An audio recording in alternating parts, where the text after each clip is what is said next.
Olá, boa noite. Estamos começando a nossa live de hoje do programa Momento Jurídico e o nosso convidado é o presidente da APMPA, Dr. Armando J.C. Domingues, que é bacharel em Ciências Jurídicas e Sociais, com especialização em Direito Público pela ESDM.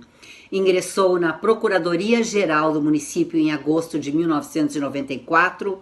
Em 2010 foi eleito presidente da APMPA por 2 biênios. Após breve período na Procuradoria de Indenização, PIND, foi designado para presidir as comissões judicantes da Secretaria Municipal de Desenvolvimento Econômico e da Secretaria Municipal do Meio Ambiente e Sustentabilidade.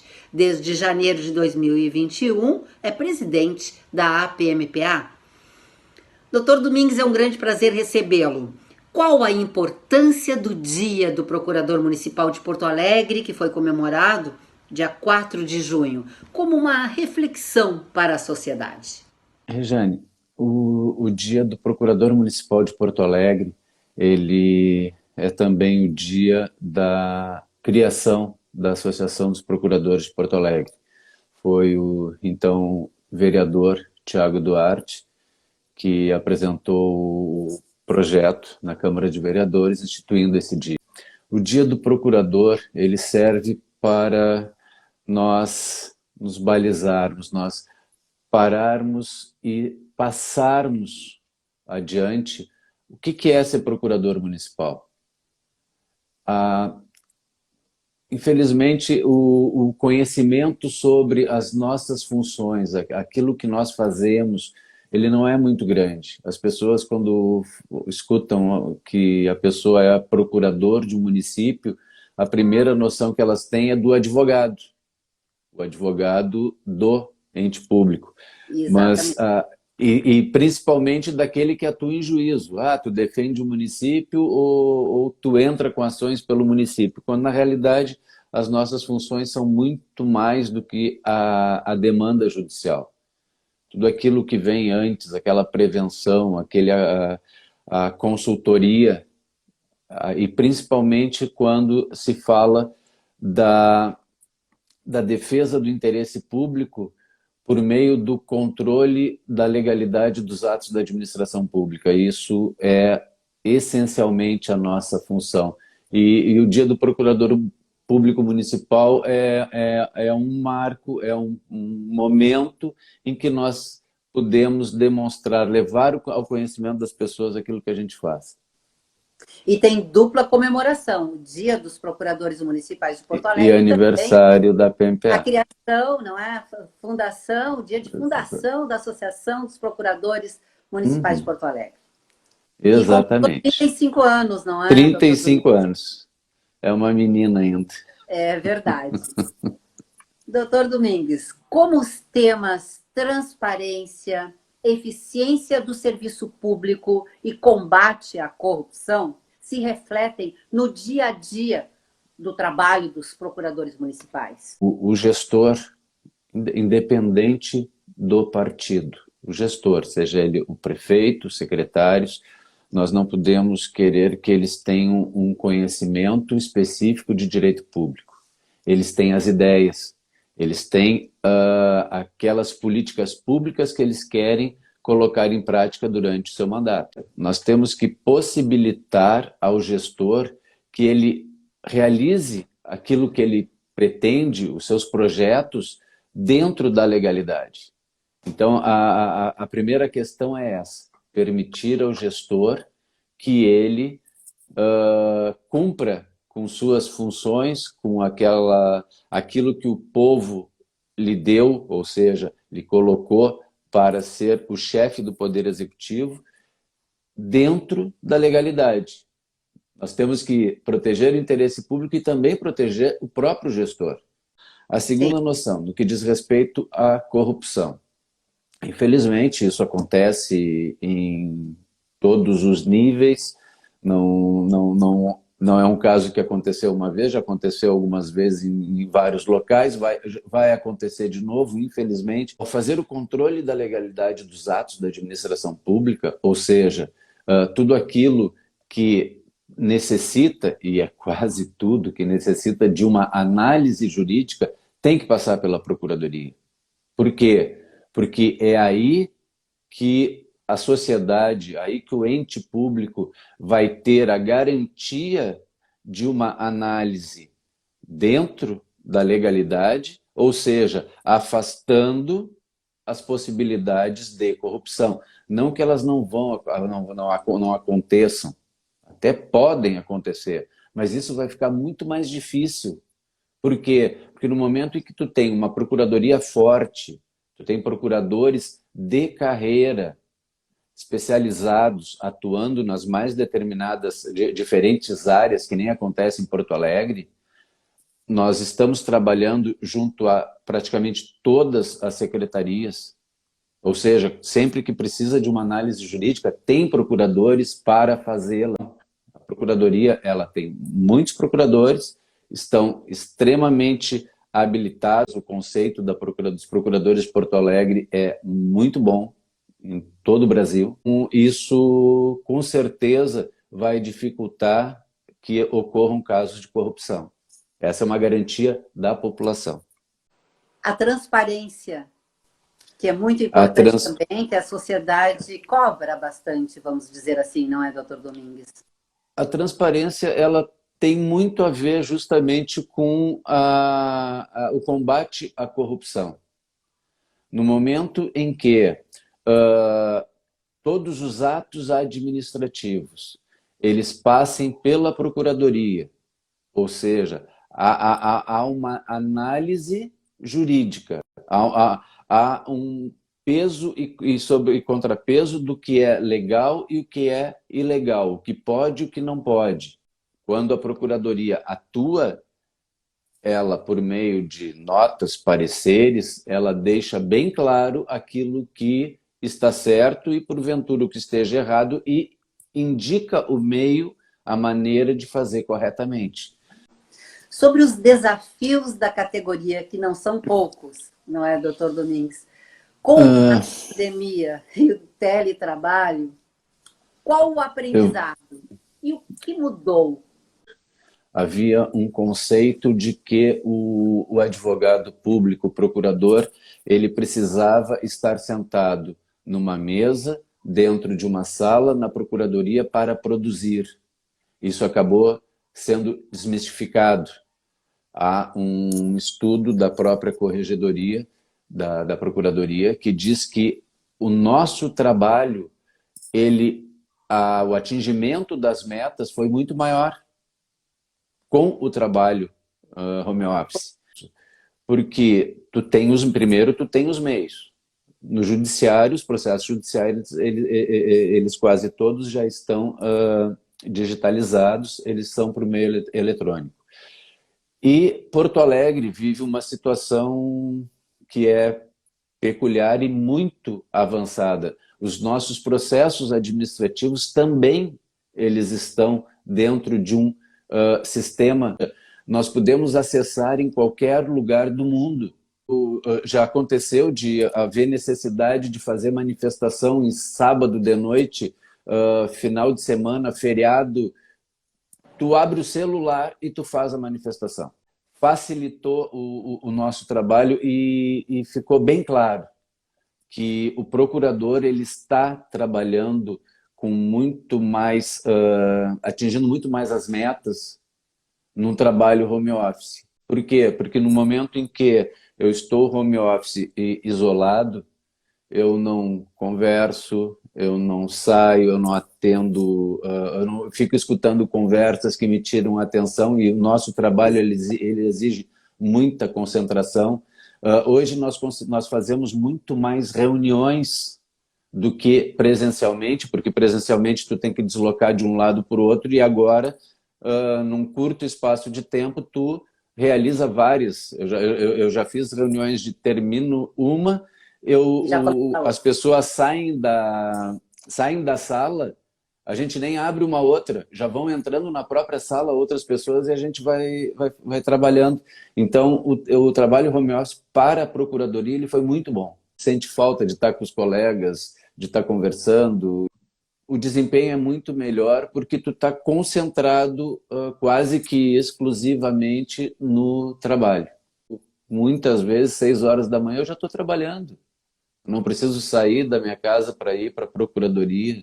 Mas o senhor está trabalhando muito ultimamente, principalmente na participação ativa das discussões sobre a reforma da Previdência dos servidores municipais. Como o senhor observa o encaminhamento deste tema tão importante para a categoria, doutor Armando? Olha, essa pergunta, ela, nessa altura do campeonato, ela é muito pertinente. Por quê? Uma reforma previdenciária, ela para os servidores nunca vai ser boa, com certeza absoluta. A gente pode até entrar na questão de se ela realmente é necessária ao município, talvez não seja. A questão do que a mídia tem reproduzido na propaganda do executivo é muito pesado. A comparação que está sendo feita entre ou mexe na previdência dos servidores ou não vai ter capina, eu faço uma comparação, ou tu tira o dinheiro da aposentada, da pensionista que precisa de remédio para fazer capina. É uma coisa muito delicada a maneira como foi colocada. Mas nós temos a consciência de que a reforma, como está posta, ela precisava não de simplesmente dizer não e bater contra.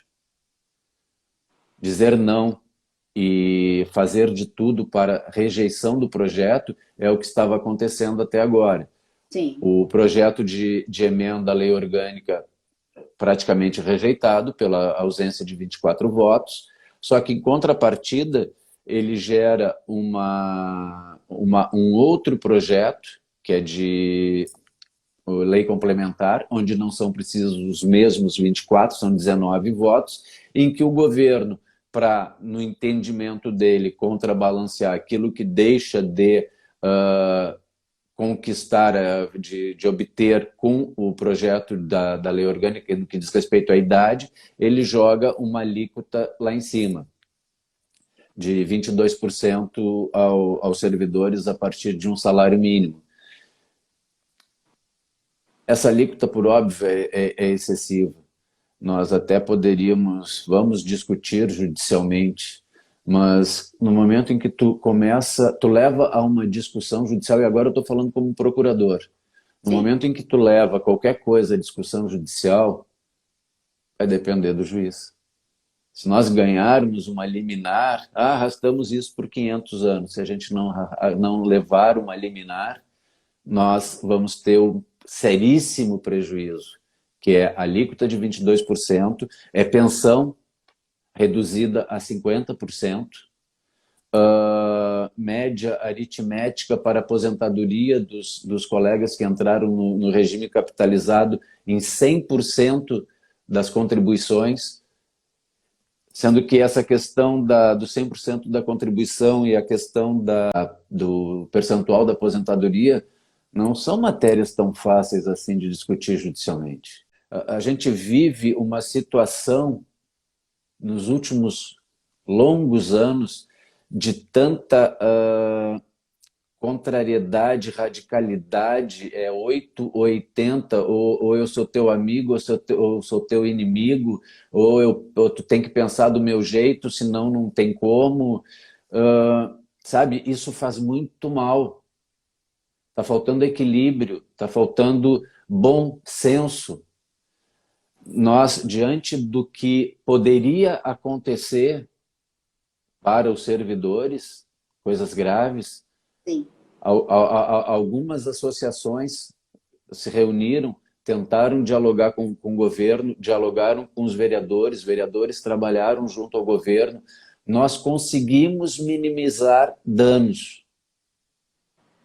Se eu for pensar que a reforma não é necessária, bom, então vamos para a briga.